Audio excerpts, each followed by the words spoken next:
Kate, and this is my kitchen. My oldest sister, Vicki, lives in Florida, and she introduced me to her sort of Cajun-style baked shrimp that she does in the oven. And that inspired me a couple of years ago to turn that into a full boil, like a shrimp boil, but it's baked. And now today I'm going to take that idea and put it into risotto.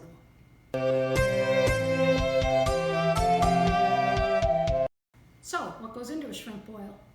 Corn, definitely. Not rice, that's not normal. Potatoes, sausage, shrimp. I'm going to include everything but the potatoes. And let's talk about the corn first. I had 6 ears of fresh corn, and I cut it off the cob except for one that I saved and set to the side. I got about 3½ cups of the corn. Then I took the cobs with a butter knife and scraped off all the last little bits and all that creamy juice that comes out. Some people call it corn milk. And then the last cob, I grilled. The 1 ear of corn I reserved.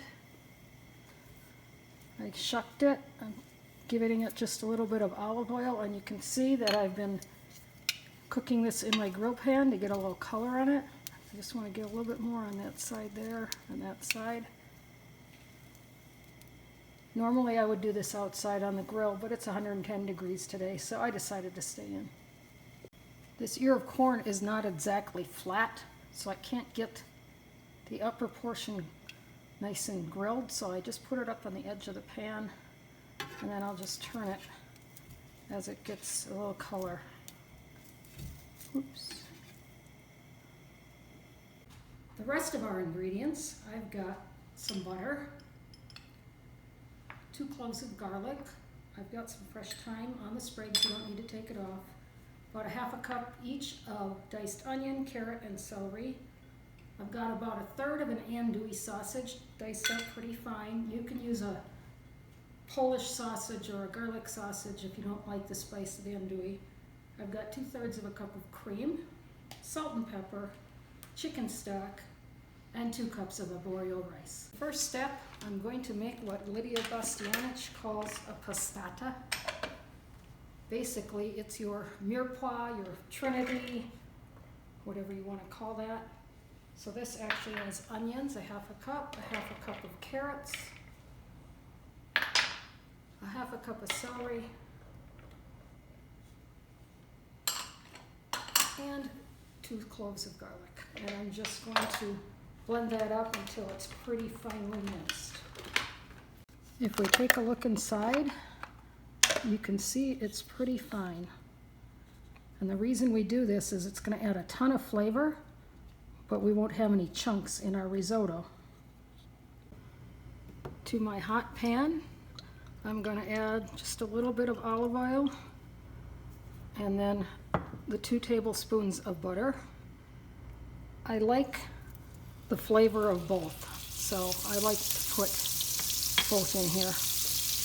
And for making risotto, you want a pan that's got a nice wide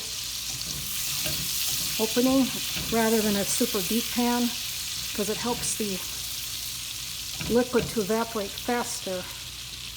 Now I'm going to add my pastata.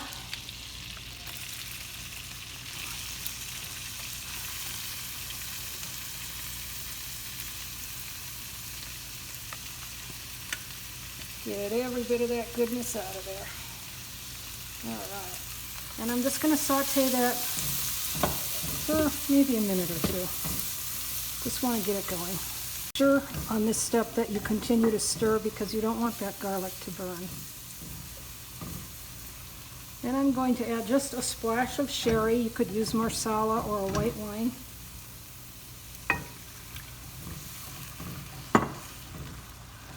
I'm going to let that reduce and cook off the alcohol. While the pastata is softening, I'm going to saute the sausage, just a little bit of olive oil. This is fully cooked, you don't have to do this step, but I like to get them a little crisp. So I'm going to crank up the heat a little and get these nice and crispy. The onions and the celery are translucent. That's How I know it's time to continue with the next step, I'm going to add 2 cups of arborio rice. Arborio is really what you want to use for this. It's a shorter grain rice. It releases its starches more easily, and that's what makes risotto creamy, even if you don't put any cream in it. I'm just going to toast these for about a minute and a half, until these bits of rice, these grains of rice, get a little translucent as well. When you're making risotto, you want to use a fairly sturdy pan, heavy bottomed. It'll help things cook more evenly, and you won't be as likely to burn the rice grains at this stage when you're just toasting them. And it retains the heat better too. Often when you're cooking something, you think the recipe's the most important, or the ingredients, but I think with risotto, it's the method. So on top of having the correct kind of rice, it's the steps you take. And one of those steps is to add your liquid a little at a time, but also to have it warm to hot. So this is just barely hot broth. And the reason for that, you can see how already it brought the temperature down. Imagine if you were using cold water or stock out of the refrigerator. You want to get enough liquid in there to cover the rice.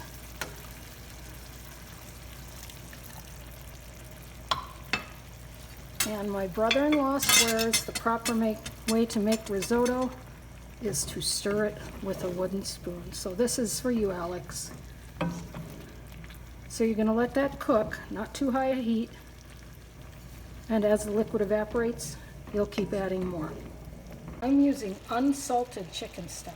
That way I can control how much salt goes into this dish. You want to put the salt in early. I see a lot of people put salt on their rice, like right when it's about to serve, or even at the table. That's not going to cook into the rice. You're just going to have salt on top of your rice. So I'm putting some salt in now, and then I will taste it as we go. At this point, I'm also going to stir in my thyme leaves, and you can see that the rice has soaked up quite a bit of that liquid already. So I'm going to add some more. You also need more liquid when you're making risotto than when you're making traditional rice where you put the lid on top of the pot, because a lot of your liquid is actually evaporating as well as cooking into the rice. The risotto is cooking. I'm going to take care of the rest of the corn. This is the corn that I scraped from the cob with the butter knife. There's not a lot of big pieces. It's mostly liquidy and mush. And then there's our fresh corn. And I'm going to put all that in except for maybe about a cup. And I'm going to go ahead and blend that up. We want to scrape down the sides. We want to get this quite thin. I'm going to stream in the cream. So this is the extra liquid, and I said that you need more than the normal amount.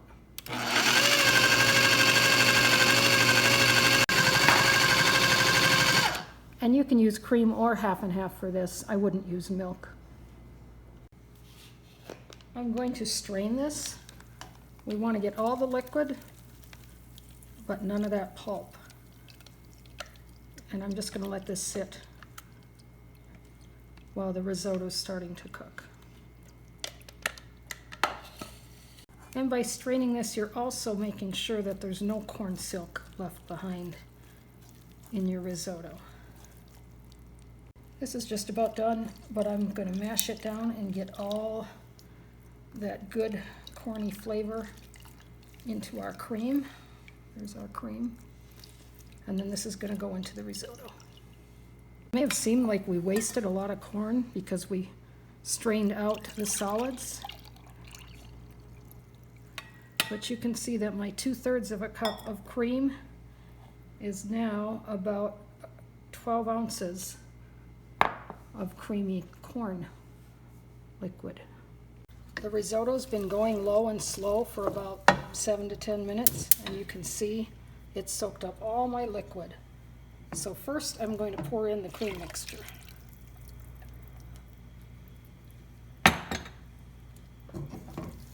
Blend that all in. And then when this cooks down, I'll give it a taste both for salt and for doneness. The Italians like their risotto al dente, just like their pasta, a little bit of chew. I've got my reserved corn. That's going to go into the risotto when there's about 5 minutes left of cooking time. And in the meantime, I'm going to get this roasted corn off the cob. You can stand it up and do it, but I actually found I get less corn jumping all over my counter. Cut one side off. Now I got a nice level surface, and I can cut this off with ease. And this corn is actually cooked through, whereas the reserved cup is not cooked, and that's why it's going to go in just the last 5 minutes of the risotto. And at this point, I definitely want to make sure I don't have any corn silk in here, so I will go ahead and pick any out that I find.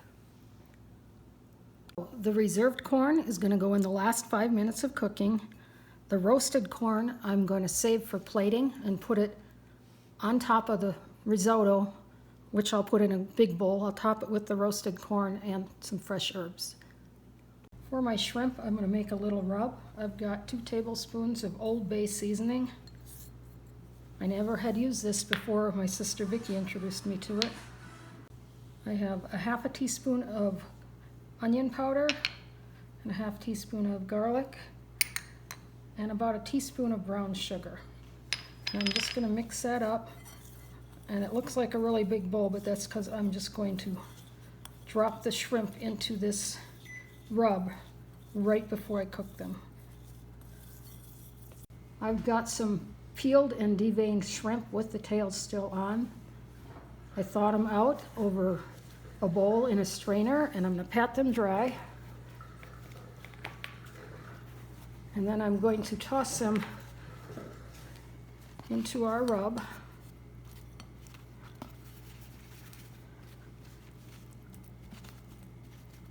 And I just want to toss them around and make sure they all get fully coated.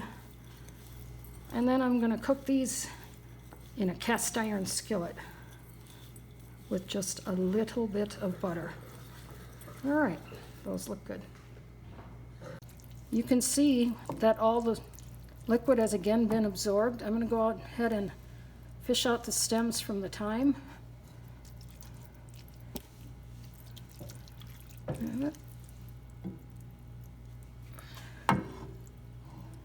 And I'm going to add some more liquid.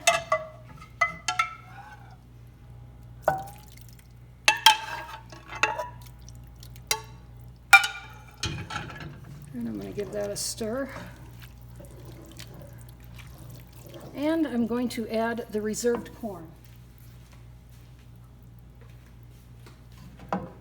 One more stem.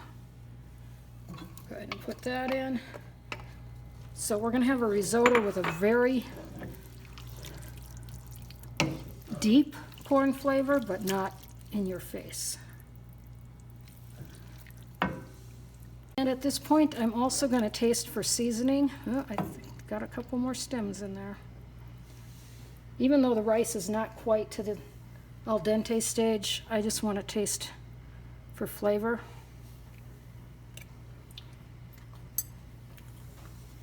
Delicious. It does need just a little bit more salt.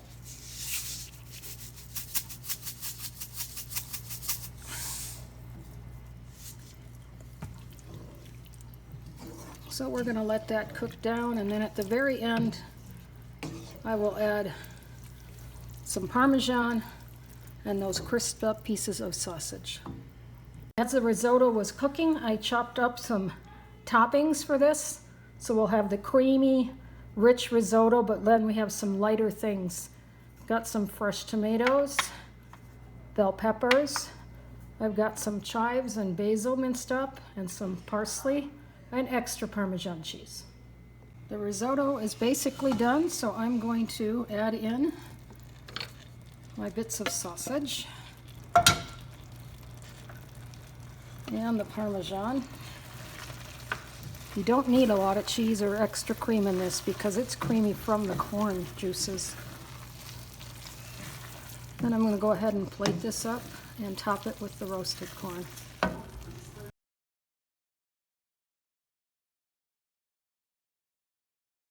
Thanks for spending time with me today.